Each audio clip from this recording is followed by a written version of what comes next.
안녕하세요. 이번 시간부터 이제 생활체육 부분 이제 두 번째 시간 해보겠습니다. 그래서 질문 중에 음주가 어떤 영향을 몸에 미치는지 물어볼 수가 있습니다. 음주는 저희 몸에 이제 칼슘 농도를 낮추게 하는데요. 신장에서 칼슘을 배설을 하게 하고, 그래서 이제 골다공증의 위험에 노출이 되게 되고, 또 간 기능을 저하시켜서 비타민 D의 합성을 방해하게 됩니다. 그래서 뼈에 굉장한 무리를 줄 수가 있습니다.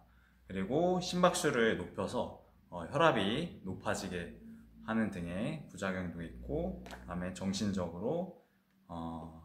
정신적인 건강에도 나쁜 영향을 미칩니다. 그래서 사고력과 판단력이 저하될 수 있다는 점이 있습니다. 자, 기초대사량에 대해서 설명하세요 물어볼 수가 있습니다. 그래서 기초대사량은 생명 유지에 필요한 최소한의 에너지 양을 말합니다.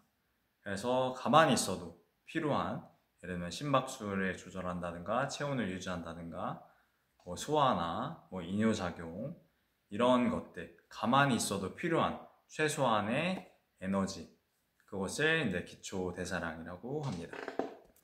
자, 탈수 현상으로 나타나는 증상을 말씀해 보세요 물어볼 수가 있습니다. 일단 탈수 현상이 나타나면 운동 능력이 이제 심각하게 떨어집니다. 그리고 몸에서 이제 물이 부족하기 때문에 혈액의 양이 줄어들게 됩니다. 그리고 혈액의 55%를 차지하는 혈장은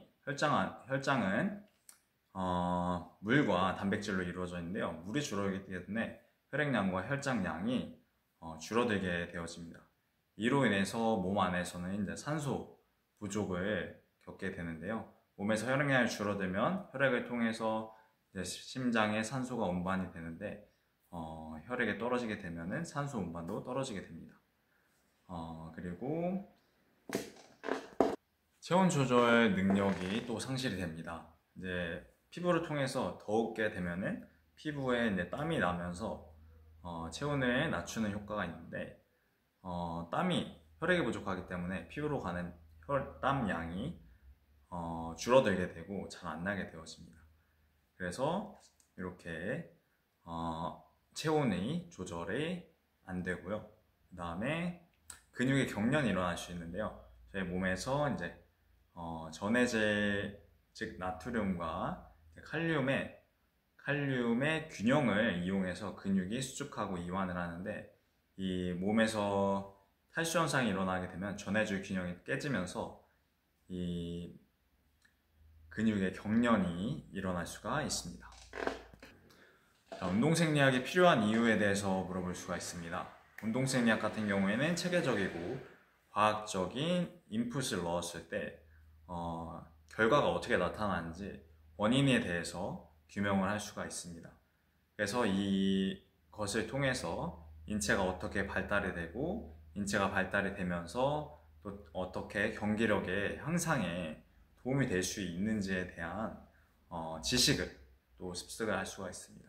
그래서 이런 건강에 관련이 도움이 되고 이제 인체 발육에 대한 도움이 되어지는 이런 지식들을 더 습득을 할 수가 있습니다. 자, 운동 후에 효과적인 영양 섭취에 대해서 물어볼 수가 있습니다. 격렬한 운동을 하고 나면 탄수화물이 고갈되기 때문에 고탄수화물 음식을 먹어주면 피로회복에 도움이 됩니다. 튀김이나 이런 것들, 육류 같은 경우에는 지방이 많기 때문에 피로회복에 조금 덜 도움이 될 수가, 약간 방해를 할 수가 있습니다.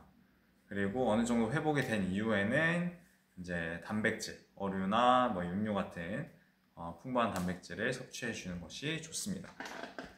운동생리학 측면에서 적응과 반응에 대해서 물어볼 수가 있습니다.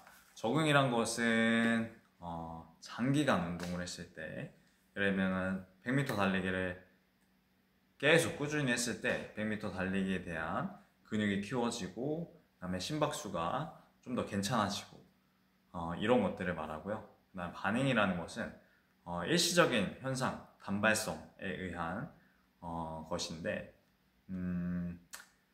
달리기를 100m를 했는데 심박수가 갑자기 엄청 빨리 뛰고, 그 다음에 근육이 지치고, 이런 것들이 반응이라고 볼 수가 있습니다. 인체의 항상성에 대해 물어볼 수가 있는데요. 항상성은 이제 제자리로 가려는 안정적인 부분으로 가려는 것인데요. 예를 들면 체온이 엄청 높아졌다. 그럼 떨어뜨리고 체온이 낮아졌다.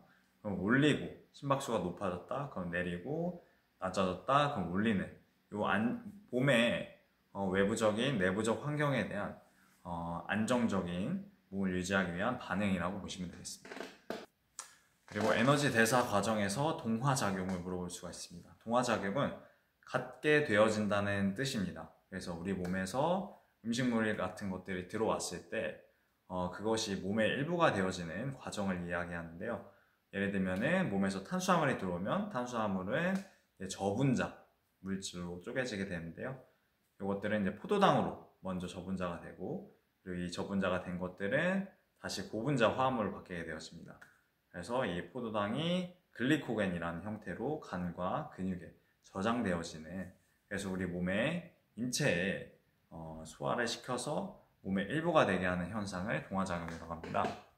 그리고 에너지 대사 과정에서 이화작용에 대해서 물어볼 수가 있습니다. 이화작용은 동화작용과 반대로 되어지는 것인데요.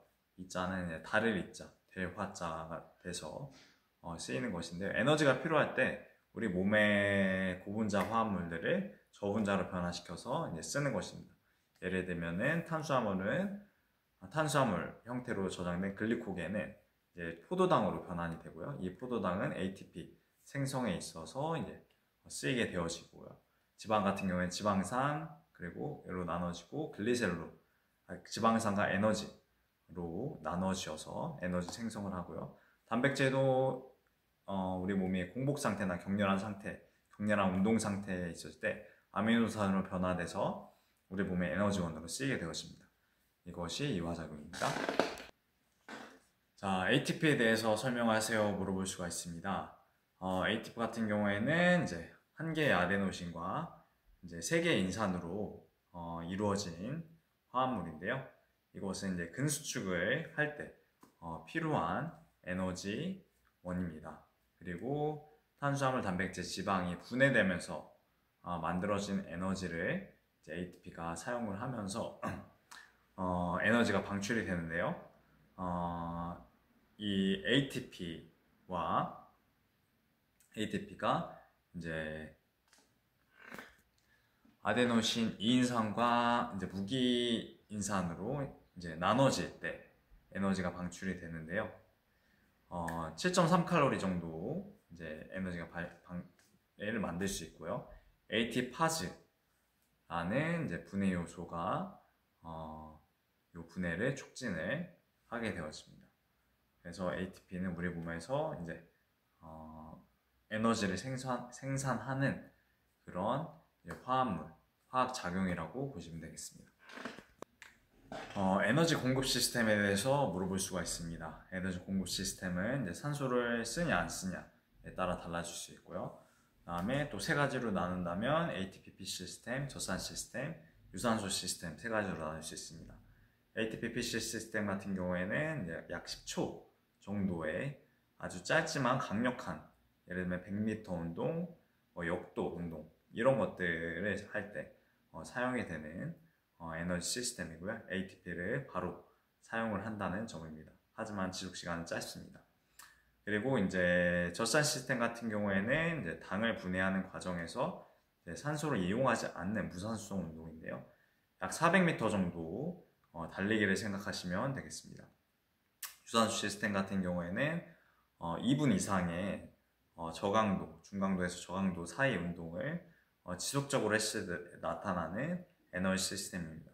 ATP를 가장 많이 생성하지만 젖산이 쌓이지는 않는 그러한 과정이라고 보시면 되겠습니다.